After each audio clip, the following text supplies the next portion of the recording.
Why are we back in Canada? Princess the Bear here. Today we're in EPCOT in our favorite country, or one of our favorite countries, the great land of Canada. For Le Cellier for the 4th time this year? There have been some changes, so it's your number one choice of foodie infotainment. We're here to investigate, so you don't have to, because remember, she's vegan, I'm not, she's got the hockey stick. It's time to foodie and chill.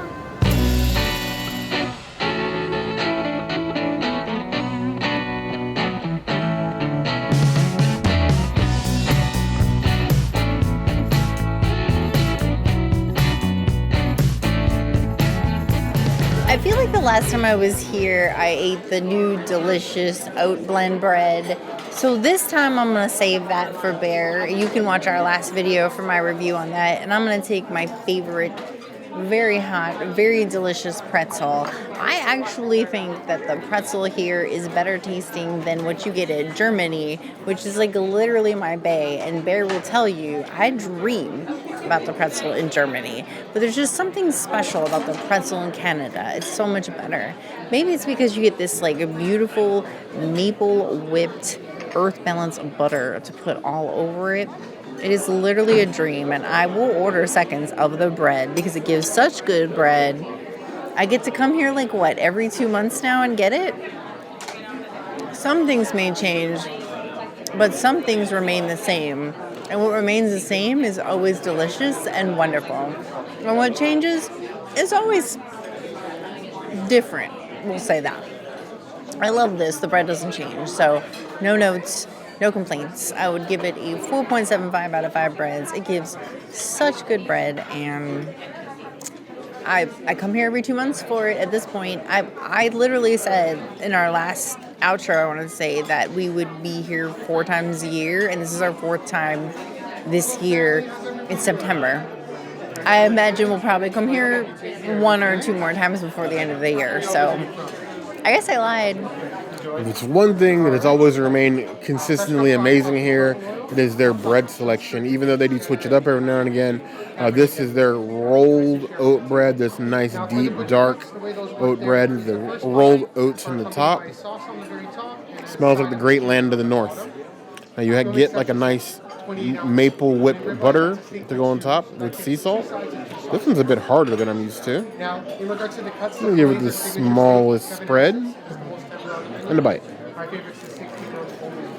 Dense but not dry. It's a nice, moist, warm goodness. It feels like Canadians welcoming you home. The maple butter only helps with that light hint of sea salt, so this sweet, salty thing that sort of works. Always top tier bread. 4.5 out of 5 plus.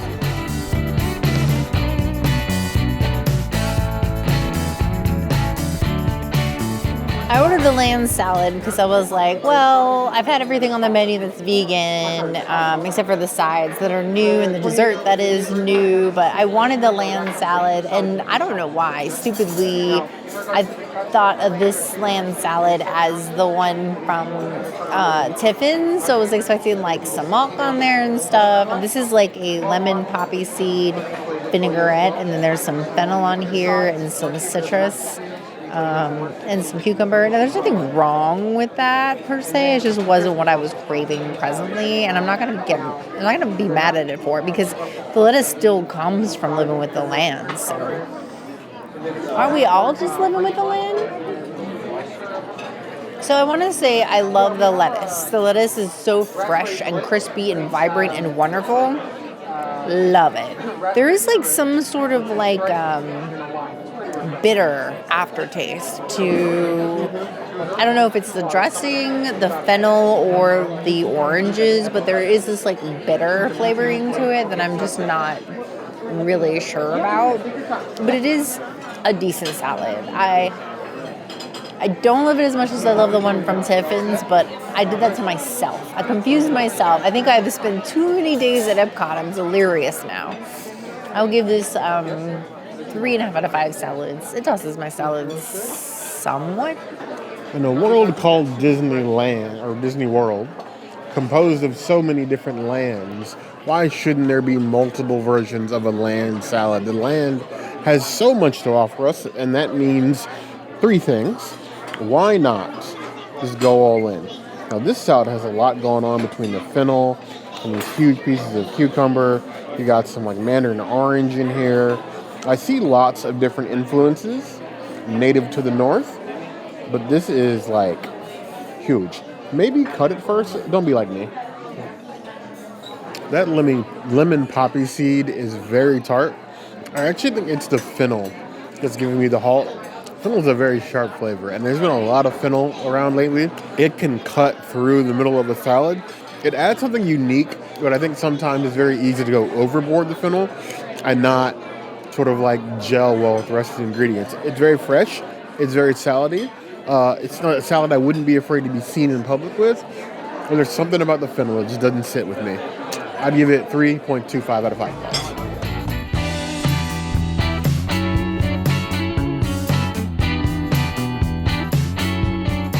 Return of the Wagyu beef tartare. Now, the Wagyu beef tartare has been on the menu before. That was years and years ago, I think almost back to 2020. And now it's sort of like reimagined. That takes us back to like the brunch they used to have here for the super rare time in 2020. They had only for, was it Festival of the Arts or Flower and Garden Festival? Festival of the Arts.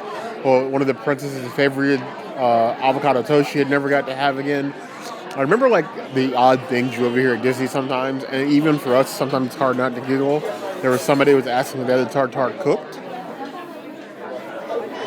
Defeats the purpose of tartare, obviously, but things like that. They make you smile sometimes. So old memories triggered by food returning and being reimagined. Thick pieces of bread to go with like this mustard-based Wagyu tartare. There's some capers in here and little microgreens. Just spread it on here like you would a nice toasty. Probably the only way I'll ever order Wagyu. Because I'm a frugal bear, not an expensive bear. The flavor of that tartare is terrific. The way that it just sort of like sings. It feels like a fancy spread, unworthy of me that I get to spread across top of bread. It's got this really like tangy caper aftertaste, but like the beef is nice and savory. It's got a little like cream on top as well that goes well, like a little mustard-based sauce. That's excellent.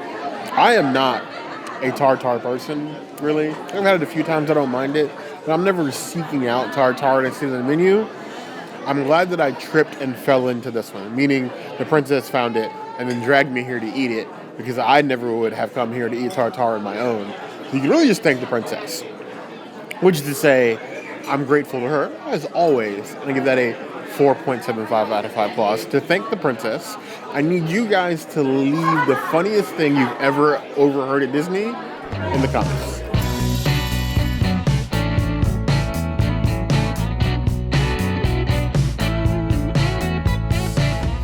So a couple things I wanted to say before I dig into this cauliflower. Number one, this cauliflower replaces the cream corn that Bear absolutely loved. I actually think he ordered it twice in the last couple menu changes that we got, yeah.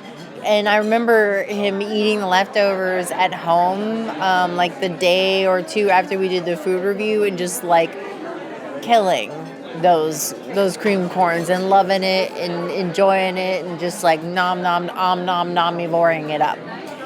So when I saw the cauliflower on the menu, I was like, okay, cool. So the second thing that I want to mention here is that 2 reviews ago this year, we came to Le Cellier because they had new aubergine on the menu.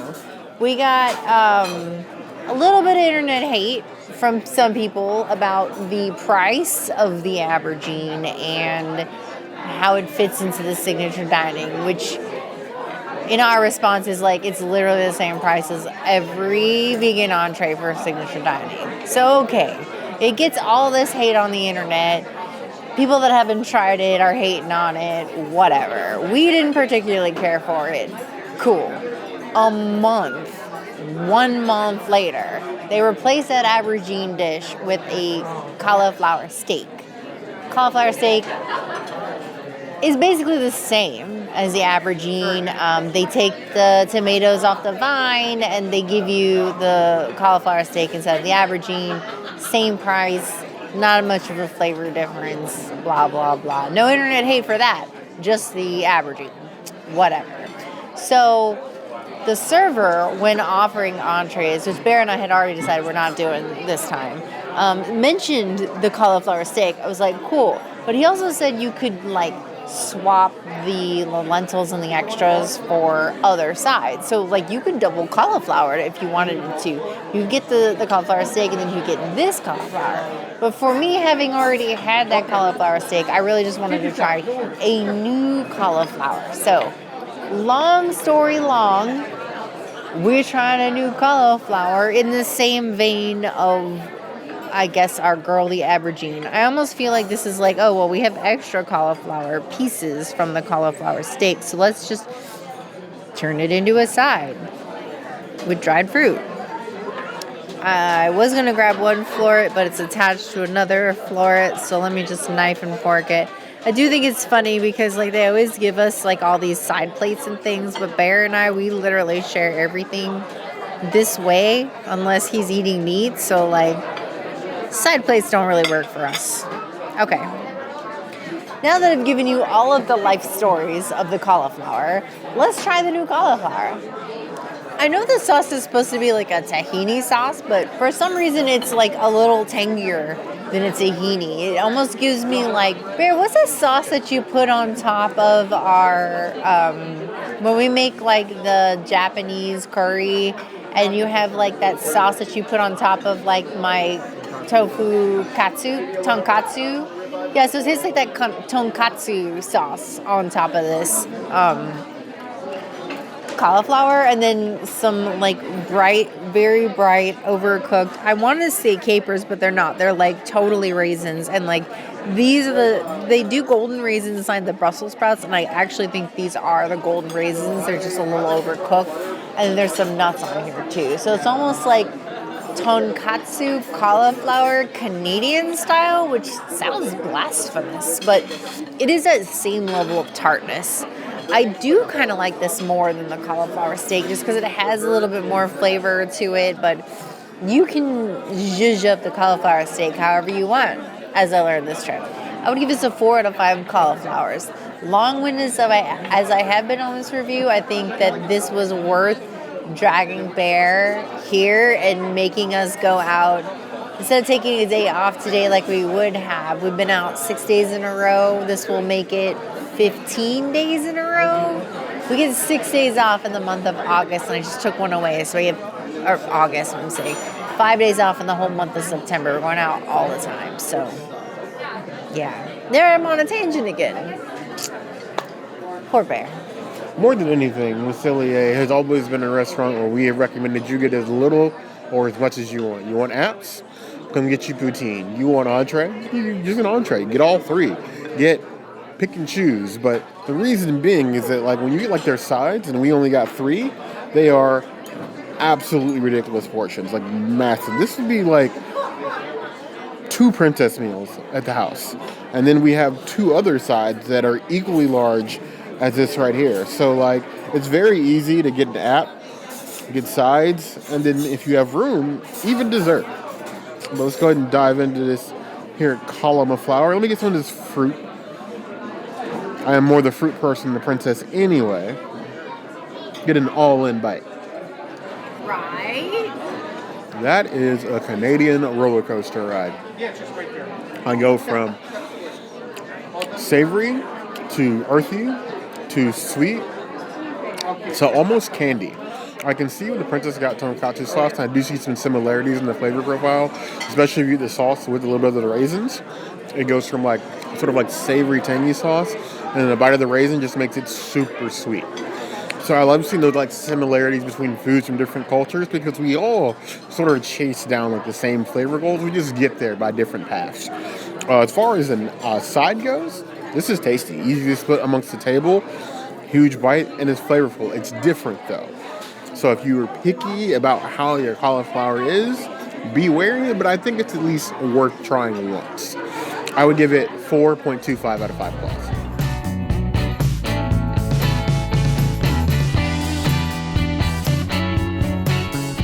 This wonderful plate of fungi is attempting to make me a fungi with these braised mushrooms.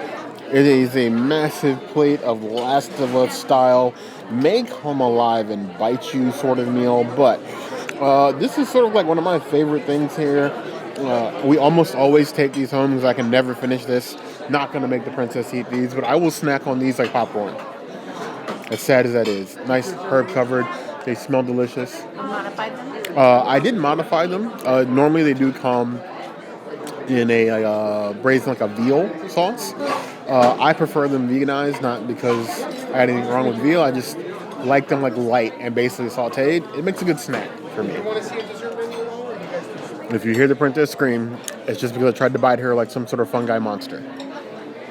4.5 out of 5 plus. Do the clicker noise. I'm not very good at the clicker noise though.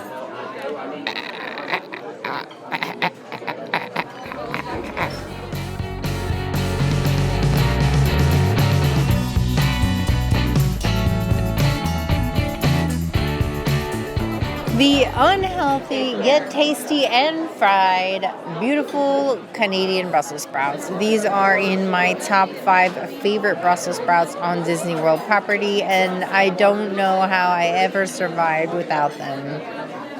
They're gorge. I love that they're vegan by default now, in the last couple of years. Before they were not, so cheers. Yeah, so when I looked at these, I knew they were already lightly fried. Like, they look lightly fried, but they are so lightly fried that they're giving me, brambles and bites. Is that brambles and bites is where we got that Brussels sprout thing, right? Bramble and bites? Yeah.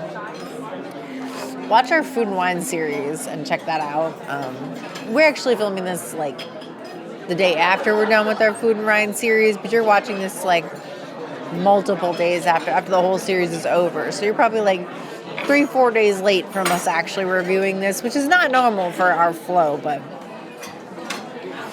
yeah. I have PTSD now from brambles and bites, and I don't know if I'm going to be able to finish this. I'm going to take this home, make Bear eat it. Normally I would give this a 4.75 out of 5 Brussels. It's very nice, but I am PTSD-ing it hard from food and wine. It's our 6th day at EPCOT in a row. I know that when you guys come on vacation, yeah, you want to do that-ish, but us as locals that are grinding the food, 6 days in a row to the same park, I want some variety in my life. It's too much. I need something more. I want more. Let me give it a 4 out of 5 Brussels sprouts without my biases. If I'm going to throw in my biases, considering how many days we spent at Epcot and how terrible my last Brussels sprout was and how similar this was to that last one, I'm going to give it a 2.5 out of 5 Brussels sprouts. That's not normal for Brussels sprouts at Cellier. I just got to say that. Princess is stressed. We have been at this for some days. Her birthday is coming up at the end of this month. We, as a community, should probably take her somewhere. Wait, your birthday. We can forget about my birthday. Your birthday. My birthday's the middle of this month. Exact middle. I'm not going to tell you when. But her birthday's at the end of this month. Where do you think we should take her for her birthday? Leave it in the comments. Give me some ideas or something that I should get her for her birthday, because you know what? She's been working much too hard. Much too hard. Anyway, back to the Brussies. I'm going to dig in, get me some of the golden raisins. Jiggle, jiggle. Not the level of double fried crispy I have come to expect from Walt Sprouts here. This restaurant in particular, back when a friend of the channel, Chef Tony, was still here, got us addicted to Brussels sprouts, where I have been trying to recreate a baked version of these at home for literal years. Getting close, but still not there yet. And these are not the best example of Brussels sprouts we've gotten here. We always recommend that you come get these when you get here. They're always good. Even now, I would still recommend you get them. I just know that we've had better. And it could just be an off night. Those things do happen. But it makes me miss the Brussels sprouts of old. You know what I mean? Probably not. But I give it 3.75 out of 5 plus.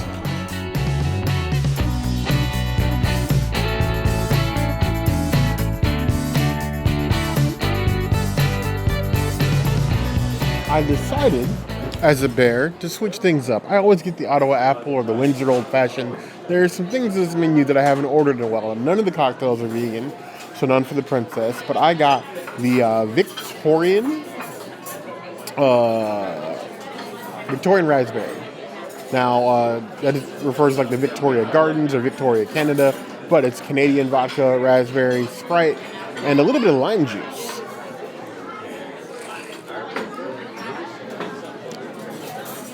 It is quite refreshing. Last time I had this, I remember being very syrupy. It's leveled out a bit. It's still very juicy, but it doesn't feel like I'm at like straight juice concentrate out of the can. It's tasty, it's crisp. If you don't like the taste of alcohol, this is probably the cocktail for you. I'll give it 3.25 out of 5 claws.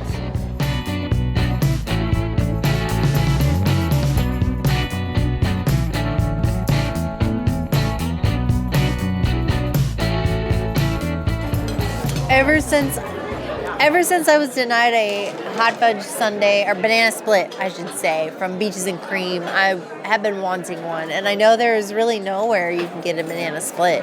But then suddenly, Le Cellier decided, hey, let's do a banana split and let's make it reminiscent of the Circle of Life. So as soon as I saw this cracker, I just started singing the Circle of Life because it like literally reminds me of that thing.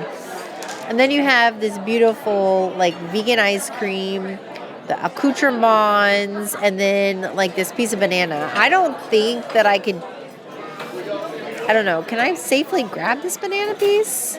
It's giving creme brulee. Ooh, I guess I can. All right. Is this bite going to be bigger than I can imagine or taste? Or will it be an overwhelming nightmare? To find out.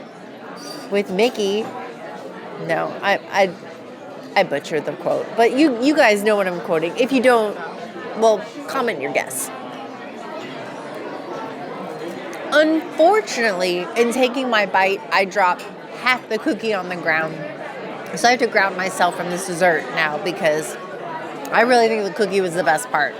This dessert is so delicious, and the meringue that has been on this menu has literally been on here forever, and I was so tired of the meringue. So I'm so glad they have something new.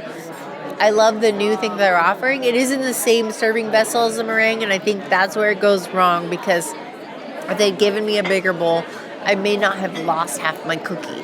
And that makes me super sad. So I'm going to give it a 5 out of 5 either way. It is a Princessity's item. I think if you want to try a new dessert, you should 1,000% get this.